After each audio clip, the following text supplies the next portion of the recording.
زیر استعمال ہیں، اور یہ ایسی مشین ہے جس کو نہ توڑا جا سکتا ہے، توڑ دیا جا سکتا، نہ اس میں بگلنگ ہو سکتی ہے، نہ اس میں کوئی اس قسم کی یعنی ووٹنگ میں کوئی ہیرا پھیری ہو سکتی ہے، کیونکہ یہ بایو میٹرک سسٹم ہے اور اس میں جو ووٹ ہوگا اس کا ووٹنگ کا وہ حق استعمال کر سکتا ہے۔ اور دوسری بات میں آپ کو یہ بتاؤں کہ ڈیجیٹل ووٹنگ مشین جو ہے یہ وہ مشین ہے جس میں کہ اوورسیز پاکستانی کے پاس نائکاپ کارڈز ہیں، اور ان کارڈز کے ذریعے یہ اپنی شناخت جو ہے وہ پیش کر سکتے ہیں، اتھینٹسٹی اس کی پیش کر سکتے ہیں، اور اس میں کسی قسم کی کوئی ریگنگ کی اور اس قسم کی گنجائش نہیں۔ جی بالکل آپ نے صحیح فرمایا، لیکن اس کے باوجود مجھے نہیں پتا کہ اپوزیشن کے کیا تحفظات ہیں۔ بہرحال یہ ایک بہت اچھا اقدام ہے جو کہ حکومت کرنے جا رہی ہے۔ آپ یہ بتائیے کہ روشن ڈیجیٹل اکاؤنٹ کے ذریعے جو بیرون ملک پاکستانیوں کو سہولیات دی جا رہی ہیں، اس کے بارے میں آپ کا کیا خیال ہے؟ دیکھیں جی، آپ کی سوال بہت سٹار کویسچن ہے۔ اس وقت جو یہ روشن پاکستان اکاؤنٹ ہے اس میں بہت زیادہ سرمایہ جو ہے فارن ایکسچینج آ رہا ہے، لیکن اس سے پہلے میں یہ بتاؤں کہ پریزیڈنٹ ایوب خان کے زمانے میں انہوں نے ہنڈی اور حوالے کی حوصلہ شکنی کرنے کے لیے انہوں نے بونس واؤچر سسٹم انٹروڈیوس کیا تھا، جس میں 25% ریمیٹنس پہ انہانس کیا جاتا تھا۔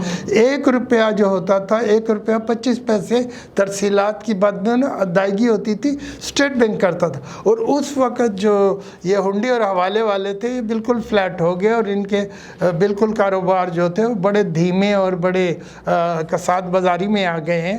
اگر یہ حکومت اب صرف ان لوگوں کے ساتھ، کیونکہ ہر جگہ یہ سبسڈی دیتے، یہ کرتے وہ کرتے، انہیں چاہیے کہ بونس واؤچر سسٹم کو انٹروڈیوس کریں، اور اس میں اسٹیٹ بینک کا پاکستان کا بہت بڑا رول ہے، اور جب یہ وہ کریں گے اس کے بعد پاکستان کی ریمیٹنسز جو ہے اس میں 80% کا اضافہ ہو جائے گا۔ اور یہ بات میں آپ کو بتاؤں کہ اس وقت جو پاکستانی ہیں ان کی ٹوٹل فائنینشیل ورتھ $800 بلین ہے، اور آپ کے اوپر قرضہ جو ہے وہ اباؤٹ $78 بلین ہے، یعنی وہ ایک پین سٹروک سے آپ کی یہ پورا قرضے جو ہیں ختم کر سکتے ہیں۔